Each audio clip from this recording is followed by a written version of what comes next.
I want to welcome you back to Mo Talk with Sports and Mo. Don't forget to hit the like, subscribe, and share. What is happening, people? What is happening? Shia Yashub is here, and this is a Mo Talk, and we're going to talk about these Dallas Cowboys, man. A heartbreaking yesterday it was. Just when you want to believe in them, they stab you in the back. I've been a Cowboy fan all my life. I've been dealing with this all my life. You would think I'd be used to it, but this relationship for real has just been a take, because they haven't given anything. But for some reason, I just cannot walk away from these boys. These boys, though, this year, man, I tell you the truth, I've never seen anything like this before. Now, going into yesterday's game, I knew that the defense was garbage. I knew that. In fact, talking about this game with some of my friends, I was like, look, the thing that we got on our side is that we got an offense that is high-powered, that is scoring 29.7 points per game, right at 30 points. You would expect the NFL defense to be able to defend that, right? Look, if Dak Prescott and the rest of the team, if y'all can put up 30 points, you would expect an NFL defense to be able to defend that, but not these boys. These boys' defense is giving up 30.7 points, round up 31 points a game. And it's depressing. I can only imagine what that locker room is like because of the way the game of football is set up. You really need all three sides to do what they're supposed to do to win. And when the offense is going out there and they giving you everything that they have, and I mean everything, and actually playing above what they probably need to because they understand that the defense is not up to par, to say the least. But then the defense can't even get the necessary stops to help the offense. It's sad. We're talking about a Dallas Cowboy team who traded off of Michael Parsons right before the season started. First game of the season was an NFC East rival game. Philadelphia Eagles, nobody, including myself really, right? Including myself, gave these Dallas Cowboys a chance to win. I believe that Dallas was one sack away from winning that game. No doubt they was one edge rusher away from winning that game in an upsetting fashion. If we hadn't had an edge rusher to put more pressure on Jalen Hurts, not that he needed more pressure because we was on that ass, but if we could have made it home a few of those times, I believe that we would have won that game. We made it real interesting for Philly. I'm sure Philly fans was on the edge of their seats at that game, and it went down 2024. Then we beat the Giants, which we always do. No matter what type of team we have, we somehow figure out how to beat New York. And that was a close game, 37-40. But the Bears game, out of all of these games that we've played, sitting at 2-3-1, that was the one game that I can say that we looked like we was unprepared. Chicago came in there with a game plan, and they executed it. Our offense was not clicking. And of course, our defense did the same thing that they had been doing. We gave up 20, 37, that's 57. 67, 68, 69, 70 points in these three games because, no. I lie. 57, that's 68 and 20, 78, 88 points we have given up in three games. That's what the defense has given up in three games. Bears scored 31 points in that game. So our defense are already trending in the wrong way in 3 games. Then here come the Packers. Again, Dak Prescott played above and beyond. That offense did everything that they could possibly do to win that game, and we walked away with a tie. And that tie was 40-40. This time, the defense gave up 40 points. Although we beat the Jets 37-22, the defense still gave up 22 points. And then the Panthers came. Or we went to North Carolina just to give up another 30 points.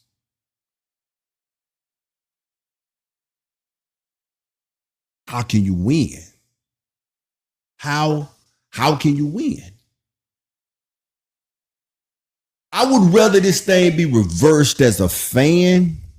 In all honesty, I would rather have a defense that is smothering, that is giving up 10 to 13 points a game, and an offense that is struggling to put points up, than an offense scoring 30 points, 27 points, 40 points, and still can't win. That is crazy. It's insane.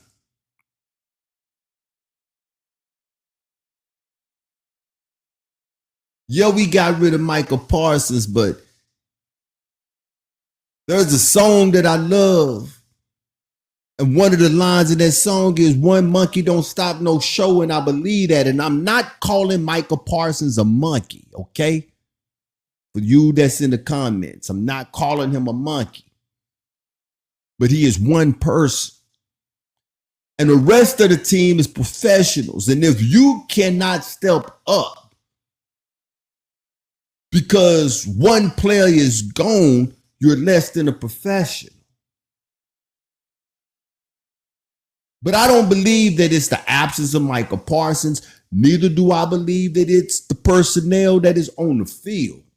I'm going to be honest with you. I don't believe that. Against Chicago, I was like, Diggs, you garbage. Like, real talk, I was like, man, you garbage. Every time I looked up, you was on the tail end of a wide open wide receiver. But as I kept watching these games, I'm seeing things that move me to stop putting blame on the personnel that's on the field, that's making me believe that maybe, that just maybe, it might be our defensive coordinator, Matt Eberflus, a Flus, however you want to call it. I believe he should be evaluated. I believe that he should be on the hot seat. In fact, my opinion is that he probably should be gone before tomorrow. We should be interviewing defensive coordinators right now, because there's no way that the personnel on the field is this sorry that we are having wide open wide receivers running around the football field all day, every Sunday. Talking about guys who have been playing this sport since the time they could walk and run. They started playing this at Pop Warner. And they played through junior high, and they played through high school, and they went on to play through D1 college, and somehow they made their way on the football field in the NFL, which is the best of the best. And I've never seen in my life wide open wide receivers in the fashion that I'm seeing them against the Dallas Cowboys. It cannot be personnel only. I don't believe that. It has to be schemes. Teams are comfortable. We're going for it on fourth and mid-range in a tied-up game against an offense that they know can score at will because they are comfortable enough that their offense is going to beat that raggedy defense that we have out there on the football field. They're hitting all of the openings within those zones. I'm going to ask a question because I don't know.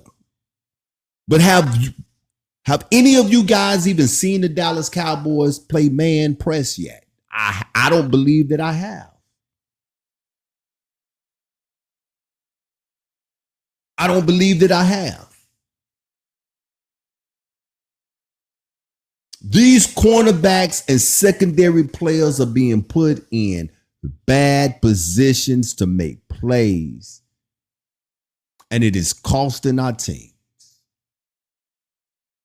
And this is not going to get any better, man. We just came off from playing Carolina.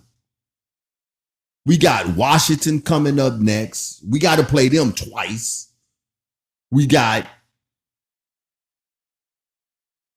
Bo Nix and the Broncos.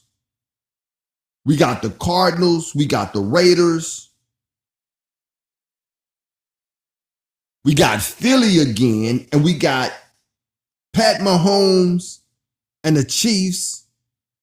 We got the Lions and the Vikings. This is not going to get any better. If we don't get this thing fixed sometime soon,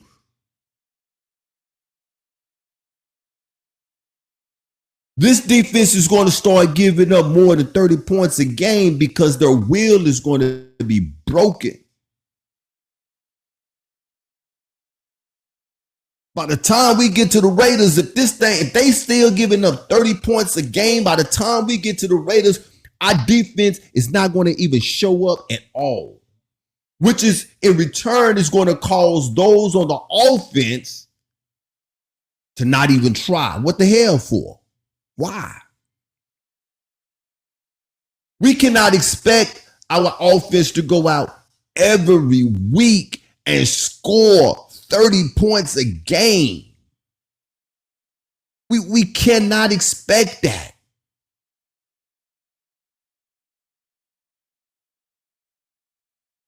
Our defense right now couldn't stop a potato from falling through a wet paper bag. It has to be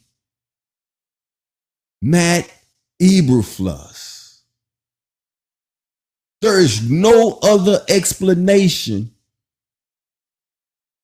for the defense to be playing as bad as it is playing.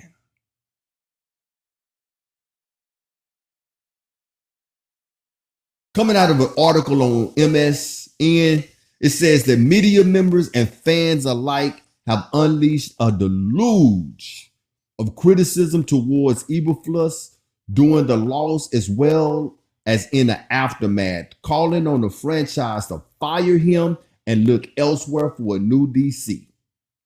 Cowboy fans was just as adamant that Eberflus need to go as the NFL media was. Fire Matt Eberflus, one fan wrote. There is no reason this defense should be this bad. Matt Eberflus is sabotaging a Cowboys team with the best offense in the league. I agree with that. This dude has been coaching for a long time. In fact, I believe it was with, I could be wrong. Matter of fact, I'm not going to even say the team because I'm not thinking right now. But he was noted one time with one team with turning that defense around. The only thing that I can think is that he is actually for real sabotaging his team. Either that or he got, you know how geniuses be, they come up with new stuff, right? Maybe he done come up with something new in his mind and he is trying to work it out with the Cowboys. No, you don't work that out with the Cowboys, homeboy. Go back to the basics. There is no reason, like this fan said, that the Cowboys should be as sorry as they are. And you know, Jerry could be stubborn sometimes. And this is Schottenheimer's first head coaching job. And offensively, I believe that he is doing a brilliant job. I've always been critical of Dak Prescott because Dak Prescott, he's a good quarterback. There are a lot of teams and a lot of fans out there that would love to have a Dak Prescott, but he happened to be the starting quarterback for the Dallas Cowboys, and I know we haven't had one in over 30 years, but he happened to be the quarterback for the Dallas Cowboys where we as fans, we demand championships. And he hasn't been able to produce in the playoffs, but there's something about Dak this year that is showing me, or at least making me feel like he is understanding the assignment of it's either now or never. And he is for real looking like a leader that is putting a team on his back and saying, I'm going to do what I can do to lead us to the promised land. But he is not getting any help from the defense because Eberflus, as one fan says, there's no reason that this defense should be this bad. It cannot be the personnel.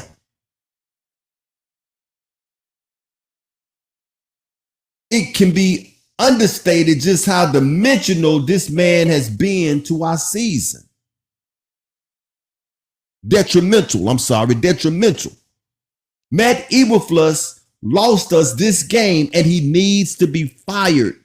Facts. If Matt Eberflus still had his job by Tuesday morning, this season is officially down the drain and Jerry is okay with being mediocre once again. Facts. By tomorrow morning, Matt Eberflus needs to be gone. We need to have a new defensive coordinator walking up in that joker. We need to hear the keys rattling and the shoes clicking the floor and with a badge on his chest saying new sheriff in town. Because what's going to happen is that the players and Diggs is already digging at the defensive coordinator without digging at him. They're going to stop responding to anything that he say or do. And like I say, we're going to start losing games by 40 points, man. This is an embarrassment. This is unacceptable. This is the time right now, after yesterday's catastrophe, to let this dude go. Yesterday, I'm going to end on this good, right? We talked about the bad and the ugly. Let's end this video on the good. Yesterday, Dak Prescott and George Pickens put on a phenomenal show. Dak Prescott was 25 for 34 from the field, completing 73.5% of his passes. He passed for 261 yards, 3 touchdowns. He had no interceptions, and Dak Prescott had a quarterback rating of 124.8. You would take that any day of the week, any Sunday of the month during football season. That's a quarterback that earned his money. And his number one receiver yesterday was George Pickens. 9 receptions, 168 yards, a 45-yard touchdown pass, and he was targeted 11 times. They did their job. The offensive line did their job.